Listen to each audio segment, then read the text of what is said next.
വാ വാ. വില്യംസോ? ഞായറാഴ്ചയല്ലേ, തിരുത കിട്ടുവോ നേലിക്കുട്ടി അന്വേഷിച്ചതേ ഉള്ളൂ. ഏലിക്കുട്ടിയെ, ദാ വന്നിരിക്കുന്നു വില്യംസ്. വാ വാ, എനിക്ക് അത്യാവശ്യമായിട്ടൊരു കാര്യം പറയാനുണ്ടായിരുന്നു. അറിയാം. മിനിയാന്ന് രാത്രിയെ പ്രതീക്ഷിച്ചു. അല്ലെങ്കിൽ ഇന്നലെ, ഇല്ലെങ്കിൽ ഇന്ന് തീർച്ചയായിട്ടും വരുമെന്നറിയാം. ഇന്നലെ സെക്കൻഡ് സാറ്റർഡേ, ഇന്ന് സൺഡേ. നാളെയാണല്ലോ ബഷീറിനെ കോടതിയിൽ ഹാജരാക്കുന്നത്. ബഷീറിന് ജാമ്യം കിട്ടരുത്. എന്റെ ഊഹം ശരിയല്ലേ? അതെ, ഒരു കാരണവശാലും ബഷീറിന് ജാമ്യം കിട്ടരുത്. വേറെ ഏതെങ്കിലും വക്കീലായിരുന്നെങ്കിൽ ഞാൻ ഉറപ്പ് പറഞ്ഞേനെ. അഡ്വക്കേറ്റ് ഭാസ്കരപിള്ള അവന് വേണ്ടി അപ്പിയർ ചെയ്താൽ കുഴയും. ഞാനും നിയമം തന്നെയാ പഠിച്ചത്. എങ്കിലും പറയുക, അയാളുടെ ചില പോയിന്റ്സ് കേട്ട് ആരും അന്തം വിട്ടുപോകും. കൂടാതെ ജാമ്യം കിട്ടാൻ പാടില്ലാത്ത വിധം ഗൗരവമുള്ള ചാർജൊന്നും പ്രതിയുടെ പേരിൽ ഇല്ല. അങ്ങനെ ഒരു ചാർജ് ഇല്ലെങ്കിൽ വേണ്ട. ബഷീറിന്റെ പക്കൽ പൗരത്വം തെളിയിക്കാനുള്ള രേഖകളൊന്നുമില്ല. അങ്ങനെയുള്ള ഒരാളിന് കോടതി എങ്ങനെ ജാമ്യം അനുവദിക്കും? വില്യംസിന് ബിസിനസ് അറിയാം, നിയമം അറിയത്തില്ല. അത് വേറെ കേസ്, ഇത് വേറെ കേസ്. ഈ കേസുമായി ക്ലബ് ചെയ്യാൻ മൈഷേട്ട് സമ്മതിക്കത്തില്ല. പിന്നെ ഒരു പോയിന്റായി വേണമെങ്കിൽ വാദിക്കാമെന്ന് മാത്രം. ഇതിനേക്കാളൊക്കെ എളുപ്പം ഒരു വഴിയുണ്ട്. ഭാസ്കരപിള്ളയെ എങ്ങനെയെങ്കിലും ഒന്ന് അഡ്ജസ്റ്റ് ചെയ്യാൻ. നടക്കുന്ന കാര്യമല്ല ഉണ്ടേ പാർവോത്തച്ച. ഭാസ്കരപിള്ളയെ എങ്ങനെ അഡ്ജസ്റ്റ് ചെയ്യണമെന്നാ? അഡ്ജസ്റ്റ്മെന്റ് എന്ന് ഞാൻ പറഞ്ഞത് കാശിനെ ഉദ്ദേശിച്ചല്ല.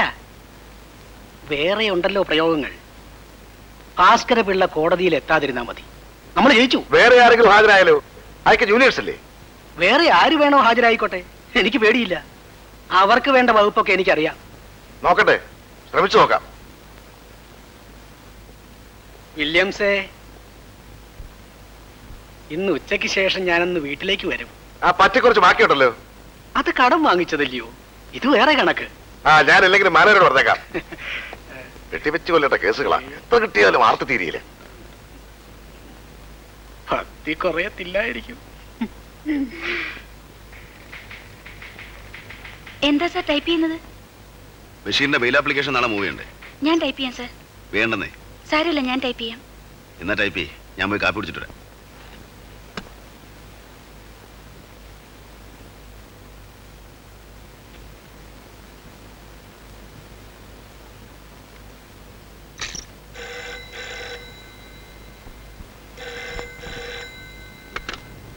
ഹലോ. ഹലോ, ഗീതയാണോ? ഞായറാഴ്ചയാണെങ്കിലും സീനന്റെ വീട്ടിൽ തന്നെയാണല്ലേ? വക്കീൽ പണി മാത്രമേ ഉള്ളോ അതോ വേറെ വല്ല കൃഷിയുണ്ടോ?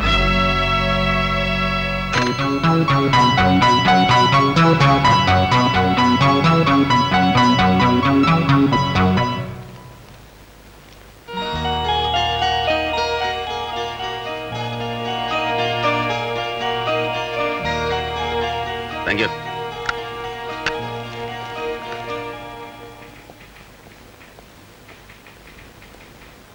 എസ് ഐ എവിടെ പോയി? മെയിൻ റോഡിലുള്ള പാലത്തിനടുത്ത് ഒരു ഡെഡ് ബോഡി ആരോ കണ്ടെന്ന്, അത് അന്വേഷിക്കാൻ പോയിരിക്കുക. ഞാൻ വന്നിട്ട് പോയെന്ന് പറഞ്ഞു. ശരി സാർ.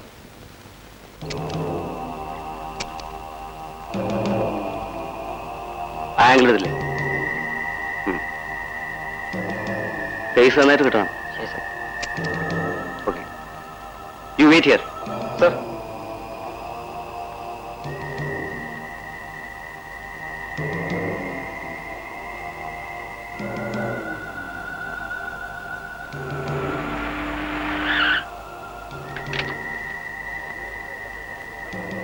ഞാൻ സ്റ്റേഷനിൽ ചെന്നപ്പോ നീ ഇങ്ങോട്ട് വന്നു പറഞ്ഞു. ആരാ മരിച്ചത്? അറിയില്ല, ഊരും പേരും അറിയാത്തൊരാൾ. പിന്നെ അവന്റെ അണ്ടർവെയറിന്റെ പോക്കറ്റിൽ നിന്ന് കിട്ടിയതാ. ഇത് ബഷീറിനെ കുറിച്ചുള്ള ന്യൂസ് വന്ന പേപ്പർ കട്ടിംഗ് ആണല്ലോ. ഇവനും ബഷീറിനെ തേടി എത്തിയതായിരിക്കണം. പക്ഷേ അവനെ കാണുന്നതിന് മുമ്പ് തന്നെ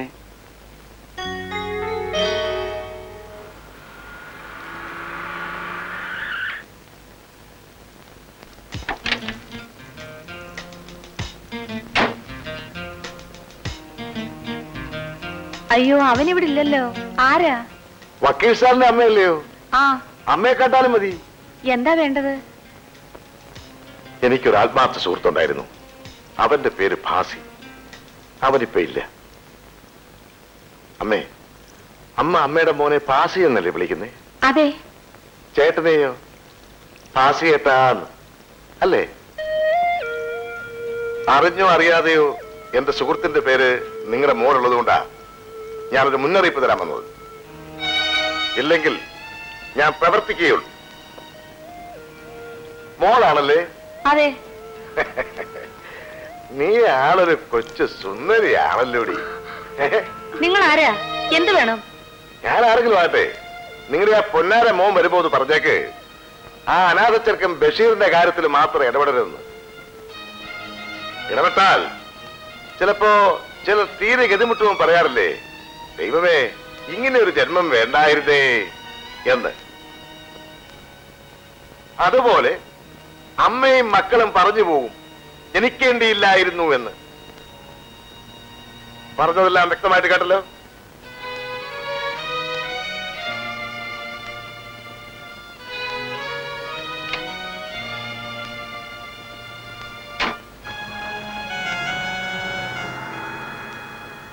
മോളെന്തിനാ പേടിക്കുന്നേ? വാ.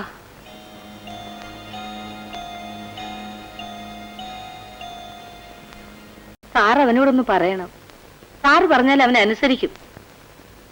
എനിക്ക് തോന്നുന്നില്ല. അവന്റെ നേച്ചർ എനിക്കറിയാം. ഇതുപോലുള്ള ഭീഷണിക്കൊന്നും അവൻ വഴങ്ങില്ല. കൂടാതെ ഞാൻ പറയുന്നത് ശരിയല്ല. ഭീഷണികൾ പലതും എനിക്കും ഉണ്ടായിട്ടുണ്ട്. ഞാനും അതൊന്നും വകവച്ചിട്ടില്ല. അതവനറിയാം. അവനത് എന്നോട് തിരിച്ച് ചോദിച്ചാൽ ഞാൻ എന്ത് സമാധാനം പറയും? സാർ അങ്ങനെ പറയരുത്. ഞാൻ പറഞ്ഞാൽ അവൻ അനുസരിക്കില്ല. മറ്റൊരു മാർഗം ഇല്ലാത്തത് കൊണ്ടാണ് ഞാൻ ഇവിടെ വന്നത്. എനിക്കൊരു മകനേ ഉള്ളൂ. വിഷമിക്കണ്ട, ഞാൻ അവനെ ഒന്ന് കാണട്ടെ. അവനോടുണ്ടോ? വീണമൂളിയും കൊണ്ട് ഡോക്ടറെ അടുത്ത് പോയിരിക്കുക. ഇടയ്ക്കിടയ്ക്ക് ഒരു തലവേദന. തൽക്കാലം 3 ദിവസത്തേക്ക് ഈ മരുന്ന് കൊടുത്താൽ മതി. പിന്നെ വേണമെങ്കിൽ നോക്കിയിട്ട് എക്സ്റേ എടുക്കാം. ഡോക്ടർ ഞായറാഴ്ച മാത്രമേ ഇവിടെ കാണത്തുള്ളൂ. ഉള്ളൂ. ബാക്കി ദിവസം സെന്റ് ജോൺ ഹോസ്പിറ്റലിലാ. ശരി, ഞങ്ങൾ വരട്ടെ. ശരി.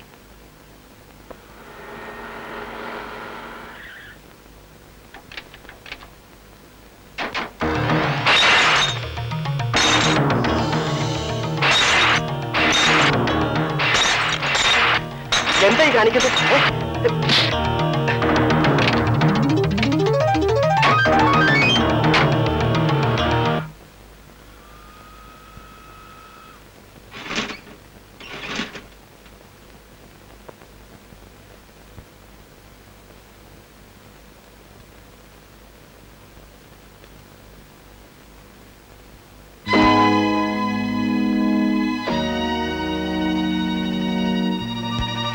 ആരാണെന്ന് അറിയില്ല സാർ. 2 പേര് കാറിൽ വന്ന് തല്ലി പൊട്ടിച്ചിട്ട് പോയി.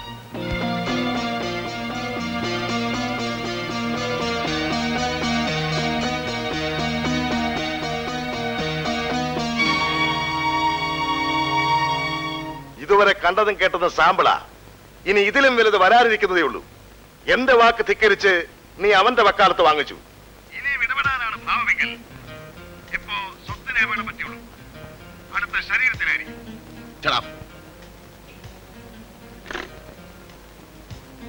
അവൻ തന്നെയാണോ? അതെ. ഇപ്പൊ സ്വത്തെ നശിപ്പിച്ചുള്ളൂ, അടുത്ത എന്റെ ജീവനായിരിക്കുന്നു. ഇവനൊക്കെ ആണാണോ? ഊരും പേരും പറയാതെ ടെലിഫോണിൽ കൂടെ ഭീഷണിപ്പെടുത്തുന്ന ഫുൾ വില്ലനാണെങ്കിൽ പോലും അവനും വേണ്ട അന്തസ്. ടെലിഫോണിൽ കൂടെ വിരട്ടുന്നു. മോനെ, വാസി, നിന്റെ അമ്മയുടെ വിഷമം കണ്ട് നിന്നോട് റിക്വസ്റ്റ് ചെയ്യാൻ വന്നാണ് ഞാൻ. ഇപ്പോൾ ഞാൻ പറയുന്നു, ഇനി നിന്റെ ഭവിഷ്യത്ത് എന്തായാലും നീ ഇതിൽ നിന്ന് പിന്മാറരുത്. അയ്യോ സാറേ, നിങ്ങൾ ഭയപ്പെടുന്ന പോലെ ഒരു ചുക്കും സംഭവിക്കില്ല. അവന്റെ ഒക്കെ വിരട്ട് കേട്ട് പിന്മാറാനാണെങ്കിൽ എന്തിനാ വക്കീൽ എന്ന് പറഞ്ഞ് ഈ വേഷം കെട്ടി നടക്കുന്നത്?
പറ്റി മോനെ? ഒന്നുമില്ലെന്ന്, എടാ, ഒന്നുമില്ലെന്നേ. എന്ത് പറ്റിയെന്ന്?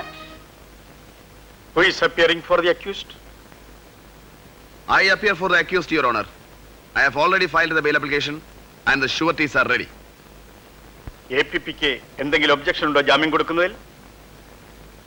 I have A humble submission. കഴിഞ്ഞ 2 ദിവസം ഞാൻ സ്ഥലത്തില്ലായിരുന്നു. ഇന്ന് രാവിലെ മാത്രമാണ് കേസ് ഡയറിയും FIR-ഉം എനിക്ക് കിട്ടിയത്. അത് പഠിക്കുവാനുള്ള സാവകാശം എനിക്ക് കിട്ടിയിട്ടില്ല. അതുകൊണ്ട് ബഹുമാനപ്പെട്ട കോടതി ഈ കേസുമേൽ വാദം കേൾക്കാൻ നാളെ രാവിലെ വരെ സമയം അനുവദിക്കണമെന്ന് ഞാൻ അഭ്യർത്ഥിക്കുന്നു. യുവർ ഓണർ, ജാമ്യത്തിന് അർഹതയുള്ള ഒരാളെ യാതൊരു കാരണവശാലും പോലീസ് കസ്റ്റഡിയിൽ അനാവശ്യമായി ഡീറ്റെയിൻ ചെയ്യരുതെന്ന് സുപ്രീം കോടതി ഡയറക്ഷൻ ഉണ്ട്. സർക്കാർ വക്കീൽ വാദിക്കാൻ തയ്യാറല്ല എന്ന ഒറ്റ കാരണം കൊണ്ട് മാത്രം ഈ ജാമ്യാപേക്ഷ അവധിക്ക് വെക്കുന്നത് ശരിയല്ല. അവധിക്ക് അപേക്ഷിക്കുന്ന ഒരു പുതിയ സമ്പ്രദായമൊന്നുമല്ല. പല കാരണങ്ങൾ കൊണ്ടും കോടതിയും അഭിഭാഷകരും പല കേസുകളും മാറ്റിവെച്ചിട്ടുണ്ട്. അങ്ങനെയുള്ളപ്പോ മിസ്റ്റർ APP, ഇത് നിങ്ങളുടെ സ്ഥിരം പല്ലവിയാ. ഏത് കേസിലും എന്തെങ്കിലും നിസ്സാര കാരണം പറഞ്ഞ് നിങ്ങൾ അവധി ചോദിക്കും. ഏതായാലും ഈ കേസിൽ അവധി അനുവദിക്കുന്ന പ്രശ്നമില്ല. കേസ് നിങ്ങൾ പഠിച്ചാലും ശരി ഇല്ലെങ്കിലും ശരി, കോടതി ഈ കേസിന്മേലുള്ള വാദം വീണ്ടും ഉച്ചയ്ക്ക് 3 മണിക്ക് കേൾക്കുന്നതാണ്.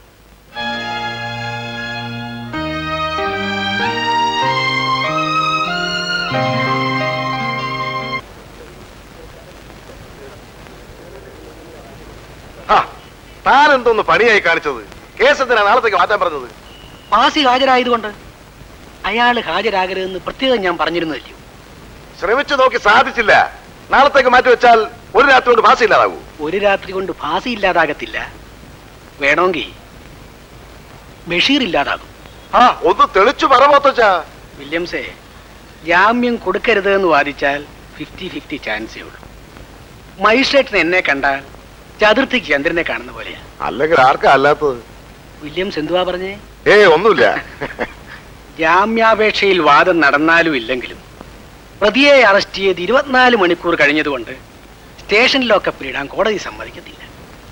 റിമാൻഡ് കൊടുത്ത് സബ് ജയിലിലേക്ക് അയക്കും. ഇനി അഥവാ ലോക്കപ്പിൽ കിടന്നാൽ തന്നെ SI രാജു ആയതുകൊണ്ട് നിങ്ങൾക്ക് നിങ്ങളുടെ വഴിക്കൊന്നും ചെയ്യാൻ സാധിക്കത്തുമില്ല. അവനെ പുറത്ത് കിട്ടിയാൽ സബ് ജയിലിലേക്ക് പോകുന്ന വഴിക്കോ സബ് ജയിലിൽ വച്ചോ എന്തും സംഭവിച്ചുകൂടെ? സമുദ്രം പോലെ ചാൻസ് ഉള്ളപ്പോ എന്തിനാ വില്യംസെ നക്കി കുടിക്കുന്നേ? കോരി കുടിച്ചൂടായോ? അതുകൊണ്ടാ വാദിക്കാത്തത്. ഞാൻ കേറി വാദിച്ച് ചളവാങ്ങി അവന് ജാമ്യം കിട്ടിയ ഉള്ള ചാൻസും പോയില്ലയോ? അതാ ഞാൻ അവധി തന്നെ ചോദിച്ചത്. ഇനിയിപ്പോ എന്ത് ചെയ്യും? 3 മണിക്ക് വീണ്ടും വെച്ചിരിക്കല്ലേ? സാധാരണഗതിയിൽ അവധി തരേണ്ടതാ. അപ്പോഴല്ലേ ആ കഴുത ഭാസി സുപ്രീം കോടതിയിലെ പുരാണവും പറഞ്ഞ് ജഡ്ജിയെ വരട്ടിയത്. ഇനി എന്താ മാർഗം? മാർഗം മാരുതി ഡീലക്സ് ആണല്ലേ? അതെ.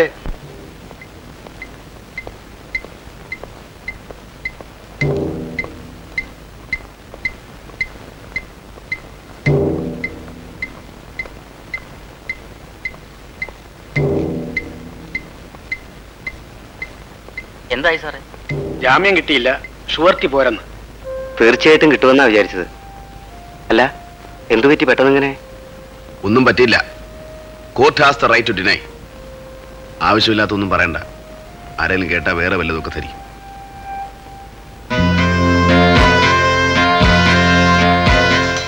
നീ വയ്ക്കോ, വൈകിട്ട് വീട്ടിക്കണം. ആ ശരി.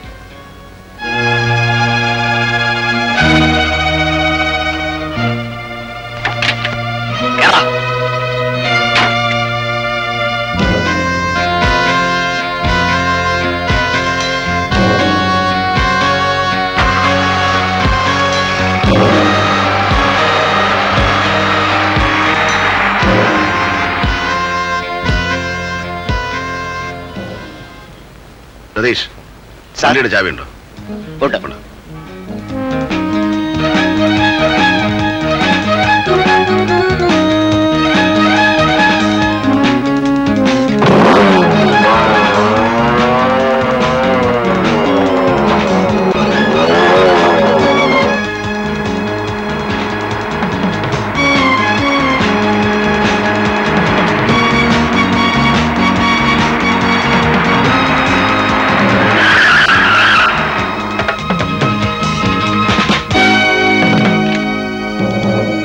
ഇങ്ങോട്ട് ഇറങ്ങടാ.